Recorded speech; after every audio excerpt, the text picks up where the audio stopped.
Travaux parlementaires ont pris fin cet après-midi à Ottawa. Les députés fédéraux retournent donc dans leur circonscription pour l'été. Une session marquée par de grands bouleversements sur la scène internationale qui ont eu des conséquences concrètes sur notre économie ici au Canada et par la planification de plusieurs grands projets d'intérêt national, dont celui du train à grande vitesse qui pourrait circuler dans le corridor Québec-Toronto.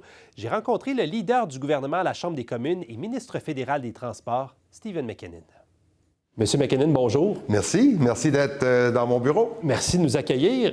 Fin des travaux parlementaires, fin d'une première année de Mark Carney au pouvoir, guerre tarifaire, guerre au Moyen-Orient, inflation. Pas une année facile pour les Canadiens. Changement guerre climatique. commerciale. Quel bilan vous faites de ça? C'est une période qui n'est pas évidente là, pour les citoyens. C'est une période, où les gens un peu s'aperçoivent que le sol est en train de bouger.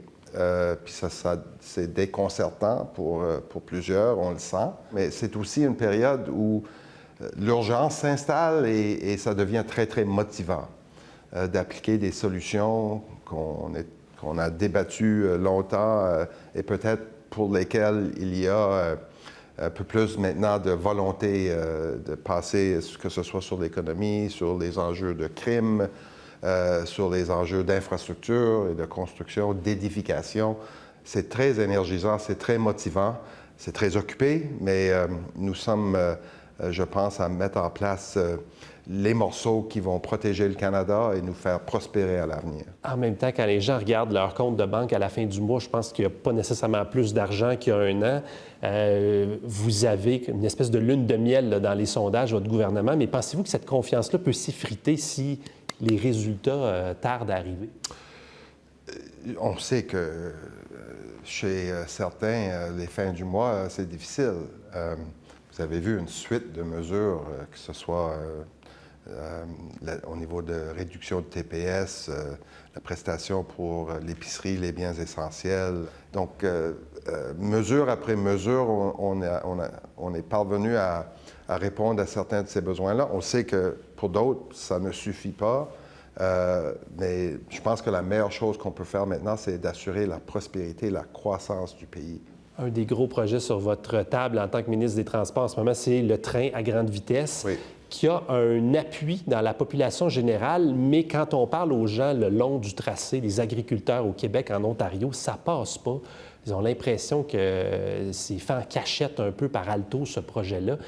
Qu'est-ce que vous leur dites? Comment vous voyez ça? Là, on a l'impression que c'est en train de frapper un mur. Là. Bien, premièrement, juste pour enchaîner, voilà un de ces projets-là, transformateurs de notre économie, là, 51 000 emplois, 35 milliards pour notre PIB. Mais c'est sûr que le projet doit être développé de façon respectueuse, avec une sensibilité totale. J'ai donné le consigne à Alto qu'on doit passer le moins possible sur les terres agricoles, qu'on doit traiter avec les agriculteurs de façon sensible. On sait à quel point, moi je viens d'une famille agricole, on sait à quel point que ça leur est cher, là, leur terrain, leur ferme.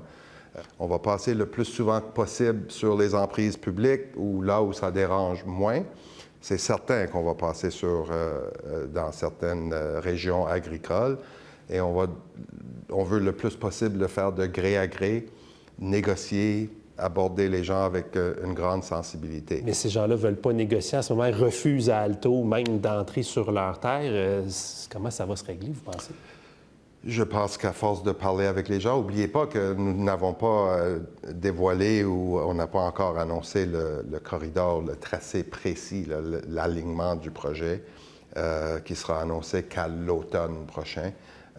Évidemment, ça va réduire de beaucoup les craintes et les peurs parce qu'on va savoir exactement par où le train va passer. Et donc, pour ceux qui se préoccupent que ça peut être eux, bien, pour beaucoup, ça va se dissiper.